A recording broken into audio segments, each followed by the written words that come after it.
Rabbits come in all sizes and colors and can make great pets in the right circumstances. But before adopting a pet rabbit, veterinarians say, do your research. On this episode of the Paw Report, we're joined by Dr. Krista Keller, a veterinarian at the University of Illinois Veterinary Teaching Hospital in Urbana, to discuss all things rabbits and what you should know before bringing a new furry friend into your home. Stay with us.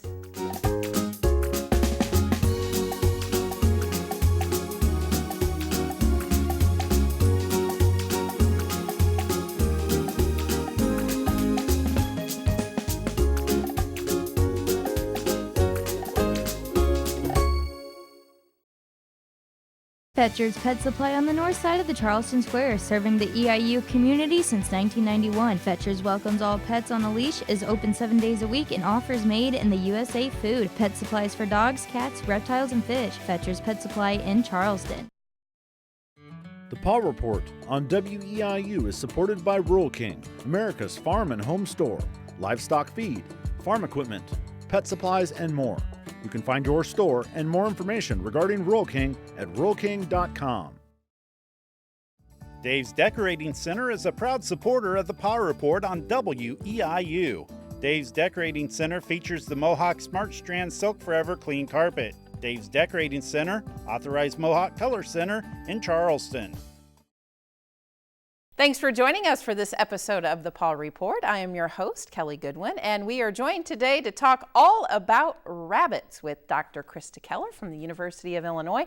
I think this is probably a first for me. We've had lots of animals on this set here, but I think it's a first that we've actually brought in a big rabbit, and you're here all to talk about Raisin, our friend that's with us today, and care and concern and nutrition and all that good stuff for rabbits. So thank you so much for joining us for this episode. We want to know all about you. So tell us about yourself and your stay at the University of Illinois to this point. Sure. So I'm an assistant professor at University of Illinois, been there for about 2 years. First and foremost, I'm a veterinarian, and a lot of people know what that means. After undergrad, I decided to take another 4-year adventure in my education to become a veterinarian, and then I'm also a veterinary specialist. And so what that means is after that 4 additional years, I went for another 4 years of specialty training, and then took a big long test to say that I was a specialist in zoological medicine. And so I am one of less than 250 veterinarians in the world who have that kind of accolades of being a specialist in zoological medicine. Wow. Yeah, but fun. you have a special place in your heart for rabbits. Who wouldn't? Who wouldn't? And you know, when you meet Raisin, who's on our set today, who wouldn't? He's almost like a little dog, actually. Yeah, he's warming up to the studio right now. We'll talk more about Raisin, but rabbits in general, your specialty? Yeah, so within zoological medicine, a lot of people say, well, why don't you work at a zoo? And I do work with traditional zoo animals, lions and tigers and bears, oh my, but really what I love are zoologic companion animals. So those weird and wacky species, those non-traditional types of pets. And so rabbits are probably one of the more common of the non-traditional species, and a lot of my clients come in and have a rabbit as a part of their family. And I really enjoy that. I really love working with animals that have a family attached to it, a human family attached to it, and working within that human-animal bond. So I see a lot of rabbits as clinical patients that have human families that, and both the rabbits and the families need some help. Let's talk just a second about Raisin, because when you brought him in, he was in a pretty large carrier, and you said he's a large bunny. Yep. What kind of bunny is he? How big is he? How old is he? Yeah, Raisin's about middle age. I think he's 5 or 6. I don't remember right now, but he is a mini lop. So if you look at him, kind of his ears are very down, and there's a couple of breeds of lop-eared rabbits or downy-eared rabbits. He is owned by one of my trainees, and he's actually one of our blood donor rabbits at the U of I as well. What does that mean? What does he do? If there is another rabbit in need of some red blood cells for whatever reason, maybe they got some trauma and lost a lot of blood, we call in Raisin. More specifically, we call Raisin's mom. And we say, is Raisin available today for a blood donation? And he comes in, we sedate him, and we take blood in the same way that as humans we can give a blood donation. So we enter a vein and take some blood, and then we're able to give that blood to the rabbit that's in need. So he's saved several rabbits' lives with his blood. You said he's a lop-eared rabbit. There's a lot of different species of rabbits, I'm assuming. Yeah. I mean, we don't have to name them all, but I'm sure that you could say how many species and maybe some of the more popular species out there. There's a lot of breeds. I don't know the exact number, so I'm sorry that I'm a bad veterinarian, a bad rabbit specialist right now. No. But there's a lot of different breeds. There's online you can check out all the different breeds. They come. I mean, some of them are very large. We're talking 15, 16, 17 pound rabbits. And then down to the smallest rabbits at adult size would be between 1 and 2 pounds sort of thing. So just like we have a big difference between the Chihuahua and some of our Great Dane. and our Great Dane, exactly, we have a big difference between a lot of our rabbit breeds. Some of the most popular breeds that we see are some of the smallest. So our lops, we see quite a few lops. Lion head rabbits are these really cute rabbits that are kind of a new breed. They're pretty spunky and they look almost like they have a mane, like a lion. Oh, wow. We have Netherland dwarfs, which are part of our, some of our very smallest breed. They have very smushed face, almost like a pug, and very short, tiny, uppy ears. So we see a good blend. And then we also just see a lot of mixed breed rabbits. Some clients come in and they say, what breed is my rabbit? And I'm like, I see a little bit of Netherlands dwarf, maybe a tiny bit of lion head, but really, it's just the mixture, the mixed bag rabbit. You said people bring rabbits in, so that kind of launches us into our discussion about people really need to do their research and maybe their homework before they decide bringing a rabbit into their home. And there's a lot of things that we're going to discuss today, from nutrition to exercise to veterinary care. But let's start with that. Do your homework first. It's important. Yeah, and I think, I will say you should do your homework before inviting any new species into your home, whether that's something super traditional like a dog or a cat, or something less traditional like a rabbit, or even less traditional like a species of snake. All of these species have very different needs, whether that's a nutritional need or how they need to live. Some of them have heating and lighting needs, and so it can get pretty overwhelming for some species. The rabbit does have some very unique differences, especially compared to dogs and cats, sort of thing. But in general, they are easy keepers once you know what you need to do with them. What about, let's start with enclosures. Raisin here is in a little travel case. He's making his way out. Yeah.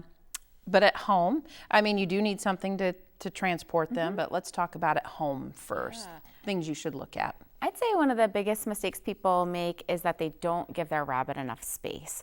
Raisin, if he comes out and shows us, is actually quite a big rabbit. And the minimum space that we want him to have is that he should be able to hop 2 or 3 times within his cage, which is just, and if you think about it, if you put that into a human perspective, if you had a bedroom that you could only take 2 or 3 steps, that would actually be quite a small bedroom, right? You probably couldn't even fit a bed in there. And so when people give that recommendation, that's a bare minimum. If a rabbit is kept in that size cage, they should really have a playtime in a larger room or a larger area where they can be supervised. Raisin has his own bedroom.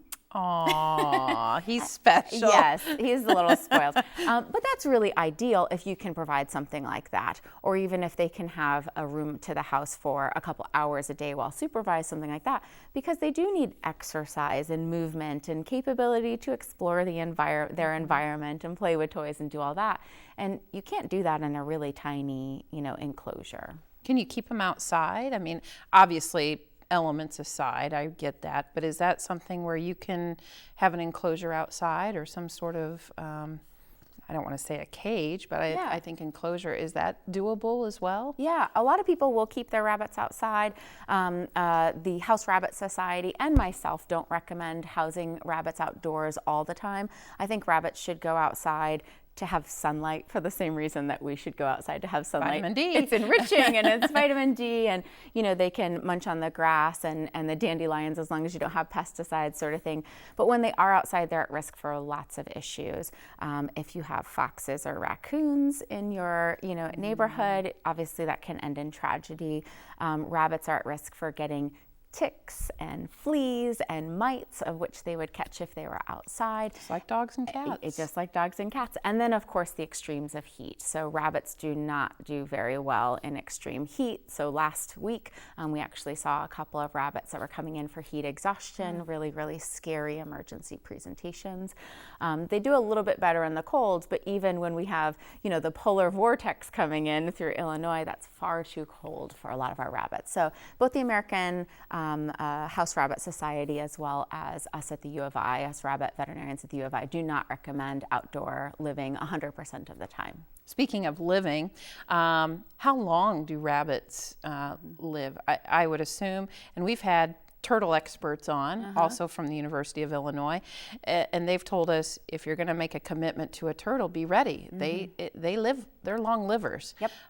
What about rabbits? I'm assuming that it's different breeds live different time spans. They do. Similar to dogs, we have a breed-dependent life span. So our giant breeds, and even if you think that Raisin is giant, he's not. He's just a medium to large breed. We have these giant breed rabbits. They may only live 6 to 8 years, but those are really the rarity in the pet trade.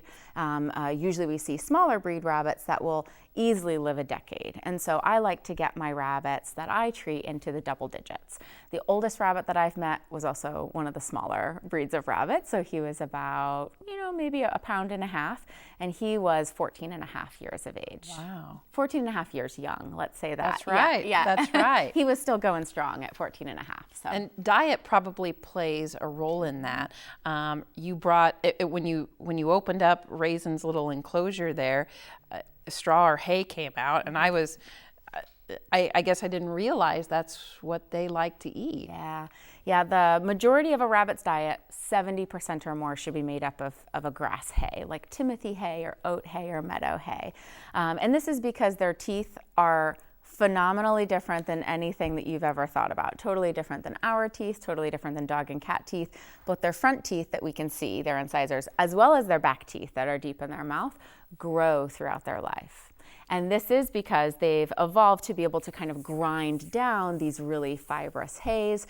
And imagine if we did that with our teeth, we would have, if we were grinding our teeth down, we would have no teeth in just a couple of years, sort of thing. And so they have this capacity to eat the hay because they have these ever-growing teeth that they have. So hay, most important part of the diet, 70% of the diet. The next component would be pellets. There's lots of rabbit-specific pellets that are out there.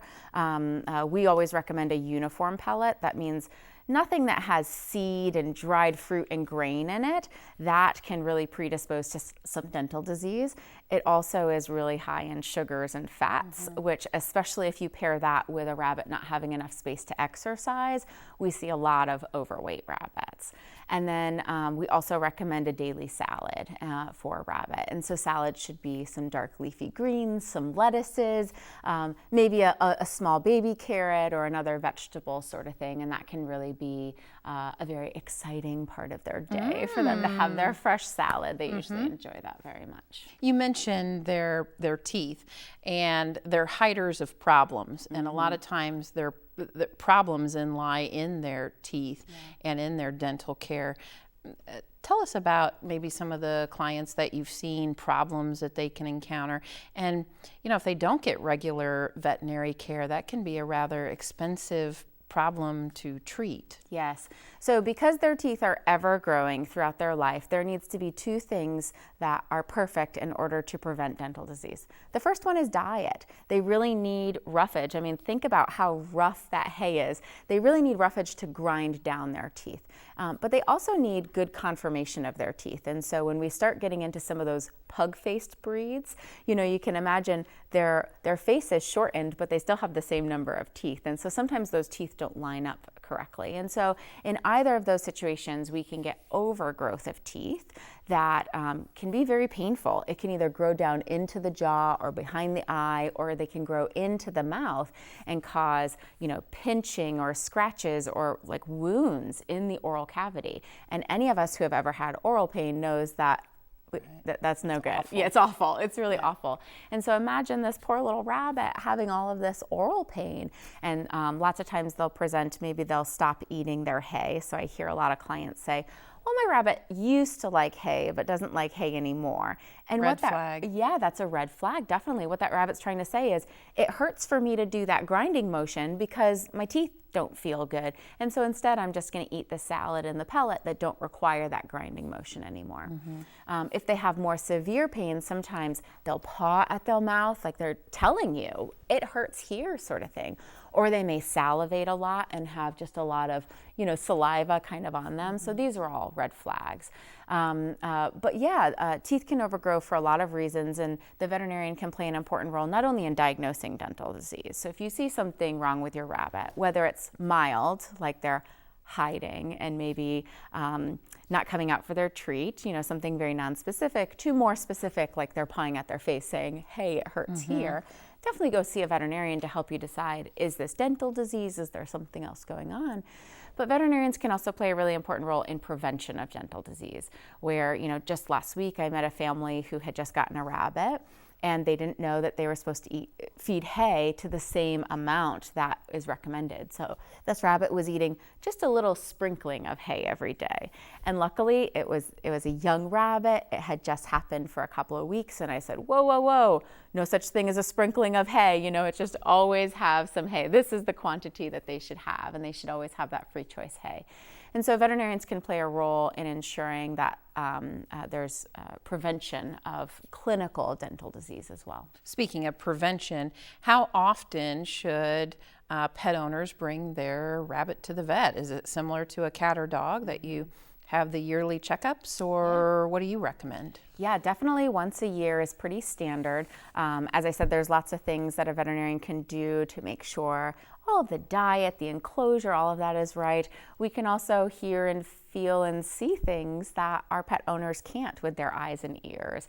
And so listening to the heart for a murmur can help us diagnose, we think that there's cardiac disease or heart disease early, and then, get the animal on medication so that way we have as much quality and quantity of life as possible, sort of thing. Diagnosing dental disease, even talking about some things like, hey, your rabbit's overweight, and that predisposes them to certain diseases. Why don't we talk about dietary modification, getting some more exercise, kind of doing all that? And so it doesn't always have to be about ruling out these big awful diseases like heart disease or kidney disease. It can be about some pretty mundane things, and most of my conversations with clients are about mundane things. It's about, I wish your rabbit weighed less, and I think your rabbit wishes that they weighed less as well, and I bet you if we did do that they'd be more active. Also, sometimes we can diagnose that there's some arthritis in the knees or in the elbows, and the clients say, we're slowing down a little bit, I think we're getting older. And I say, I have a reason for them to slow down. They are getting older, but it's just because of arthritis. It's not because they're systemically ill. Why don't we put them on a medication to make them feel better? And actually, that 14-and-a-half-year-old rabbit I told you about earlier came in to see me at 13 years of age with a primary complaint of slowing down. I diagnosed that he had a lot of arthritis. I put him on a medication to treat that, and he started jumping back up onto the couch every day. Aww. And they were like, he's a baby bunny again. He's active. Yeah, I'm not sure if you're happy about him being on the couch, but you're welcome. So there are lots of things that a veterinarian can do in a more preventative health status. Yeah. Let's talk about a couple of other topics. Grooming. Do you have to do anything, or do they do it on their own? And what about cuddling? How much socialization does a bunny need from their pet owners? Sure. So in terms of grooming, there are some breeds that have major grooming responsibilities. We have a couple of long-haired breeds, also that lion head breed that's more and more common with the mane needs to be brushed at least every couple of days. Without brushing, they can get a lot of matting that happens. But for the most part, a rabbit like Raisin really doesn't need much grooming. They do a lot of grooming on their own. They go through seasonal shed patterns similar to our dogs, where you need to vacuum a lot more a couple times a year because they're shedding out. But they do a lot of it on their own. We don't recommend true bathing in a bathtub unless a rabbit needs it because they got really dirty. Right. But just giving them the opportunity to do all of the self-grooming is usually all that they need.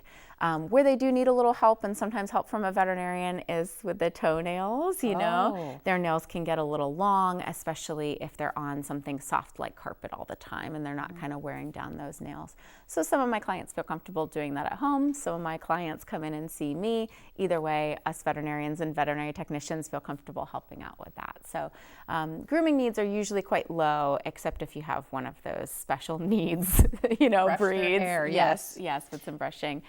In terms of cuddling, it's going to be individual as well as breed specific. There are some breeds that are far more independent, let's say, and sassy.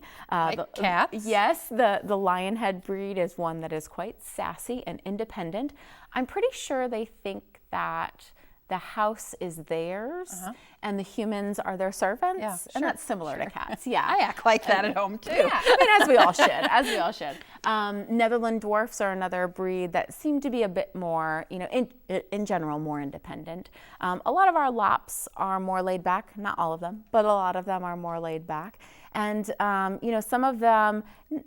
some of them do truly cuddle, but a lot of them will just, enjoy more sitting with you, maybe sitting on your lap and being pet, sitting next to you and munching on some food while you watch TV or something like that sort of thing. But how do you bring them into your home if your home already has another animal, say another rabbit, a cat, a dog, even a reptile or a bird or something like that? What is the best way to introduce them to that environment? Yeah, introducing two rabbits together. Rabbits actually have the capability of bonding, and they can have a very, very strong bond. So strong of a bond that in some rabbits, if they are very bonded with another rabbit, and I'm seeing one rabbit for being sick, I'll ask the client to bring in the other rabbit for support and companionship. Not always do we want those two rabbits to be hospitalized together because there are some reasons that can complicate things. But many times we, as veterinarians, we both want to support that bond, as well as we want the friend to really help the rabbit that is having some disease process. And so, but not all, and then some rabbits hate each other. And so, trying to figure out how your two rabbits will come together is really important. So I have many clients who've been really successful with this, but you typically have to go quite slow. You shouldn't force two rabbits into the same enclosure. That's like forcing two college students to be roommates when they have never met each other and come from different parts of, the planet sort of thing. So a slow and steady introduction. Lots of times we'll introduce them where they can't touch each other, but they can smell each other, maybe through some cage bars or something first.